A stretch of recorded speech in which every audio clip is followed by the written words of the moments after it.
ছোট করার পরে কি করব, এটা সিলেক্ট করে কিবোর্ড থেকে শিফট হোল্ড করে আমি এভাবে ড্র্যাগ করব।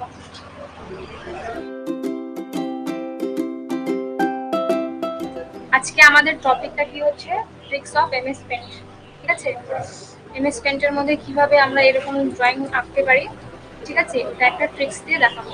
তারপরে ইমেজ মার্কিং আছে।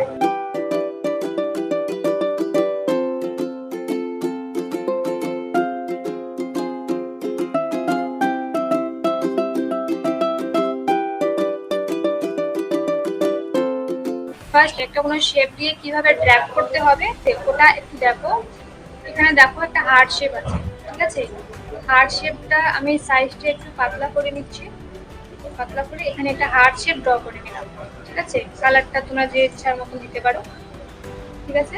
তারপরে এটা কি করব, সিলেক্ট বক্সে গিয়ে সিলেক্ট করে নেব। এখন কিবোর্ড থেকে শিফট ধরে এটা তোমরা প্রেস করবা। মাউস থেকে লেফট ক্লিক করতে হবে, ঠিক আছে। লেফট ক্লিক করে তোমরা যেখানে খুশি সেখানে ড্র্যাগ করতে পারো এটা, ঠিক আছে।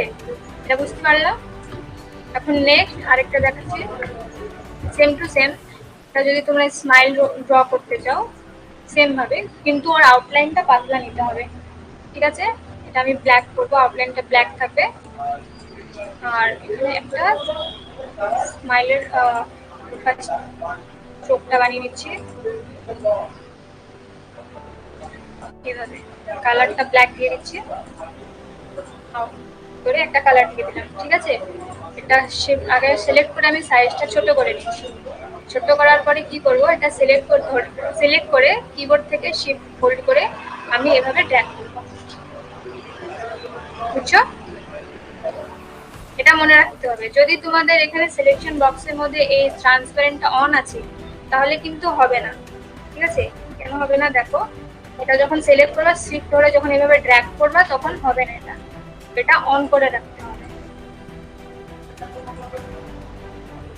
এইভাবে, বুঝছো। এখন নেক্সট আমি দেখাচ্ছি ইমেজ মার্কিং। এখানে দেখো ভিতরে তোমাদের মানে যদি তুমি কোনো পিকচার ইনসার্ট করতে চাও, ঠিক আছে, ওটা কিভাবে করবা এটা একটু ভালো করে দেখো। ফার্স্ট একটা আমাকে পিকচার ইনসার্ট করতে হবে। কিভাবে ইনসার্ট করব, এখানে দেখো পেস্ট লেখা আছে, পেস্ট ফর্ম করব, ঠিক আছে। এখান থেকে যে কোনো তোমরা একটা পিকচার ইনসার্ট করো। ইনসার্ট করার পরে সাপোজ আমি এটাই করলাম, ঠিক আছে। ওপেন করলাম, এখানে চলে আসলো। এটা আগে আমি ছোট করে নিই, সাইজটা ছোট করে নিলাম। এখন এই পাশে আমাদের টেক্সটটাকে লেখা হবে, ঠিক আছে। টেক্সট নিয়ে আমি এখানে সাইজটা একটু বড় করে নিচ্ছি। ধরো আমি নিজের কোনো একটা ওয়ার্ড নিলাম, ঠিক আছে। ওয়ার্ড নেওয়ার পরে এটা একটু বোল্ড করে দিচ্ছি, বোল্ড হয়ে গেল। এখন কি করব, এটা সিলেক্ট বক্সে গিয়ে ফার্স্ট এখানে যেটা আছে নাম্বার 2 কালার, ঠিক আছে। সিলেক্ট করার আগে নাম্বার 2 কালার থাকবে ব্ল্যাক, ঠিক আছে। তারপরে সিলেক্ট করে এটা নিয়ে যাব আমি এই পাশে, ঠিক আছে। তারপরে কি করব, নাম্বার 2 কালার যেটা আছে এখানে আবার হোয়াইট করে দিব, ঠিক আছে।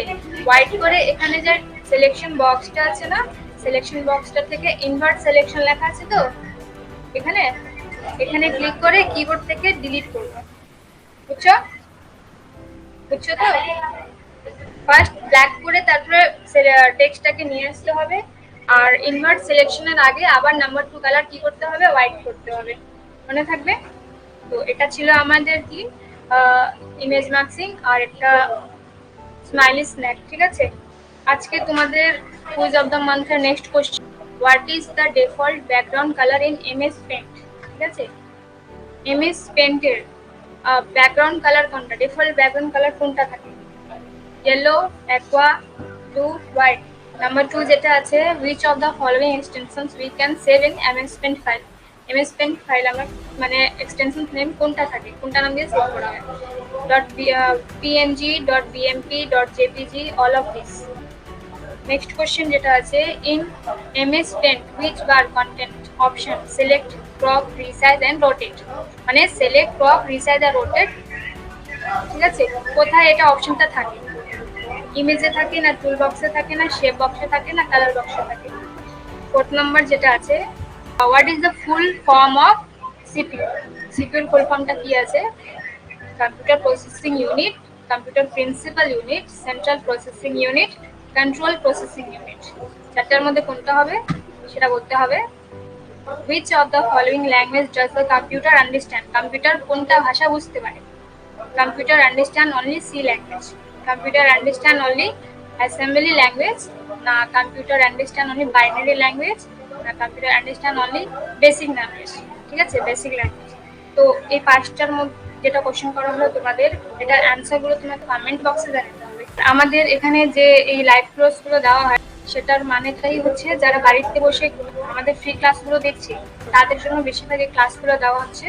কারণ যারা আমাদের এই প্রিমিয়াম ক্লাসগুলো অ্যাফোর্ড করতে পারছে না তারা বাড়িতে বসে আমাদের ফ্রি ক্লাসগুলো দেখতে পারে। যদি ওরা কিছু শিখতে পারে তাহলে আমাদেরই মানে এটা মেন মিশন। এখানে যে আমাদের এই অনলাইন ক্লাসগুলো দেওয়া হয়, অনলাইন ক্লাসেস যেটা হচ্ছে ওই স্টুডেন্টের জন্য দেওয়া হচ্ছে যারা আমাদের অ্যাফোর্ড করতে পারছে না। আর এখানে যে ক্লাসগুলো দেওয়া হচ্ছে এটা কিন্তু তোমরা বাড়িতে বসে ফ্রি ক্লাসগুলো দেখতে পারো আর শিখতে পারো। যদি তোমরা এখান থেকে কিছু শিখতে পারছো, যারা বাড়িতে বসে দেখতেছো আমাদের ক্লাসটা, ঠিক আছে, তারা আমাদের এই যে ভিডিওগুলো থাকে নিজের বন্ধু বান্ধবীকেও শেয়ার করতে পারো, ঠিক আছে। আর আমাদের এই চ্যানেলটাকে সাবস্ক্রাইব করতে পারো। আর যদি তোমাদের কোনো নতুন টপিকের উপরে আমাদের এখান থেকে ভিডিও যদি লাগে তাহলে তোমরা কমেন্ট বক্সে আমাদের জানাতে পারো।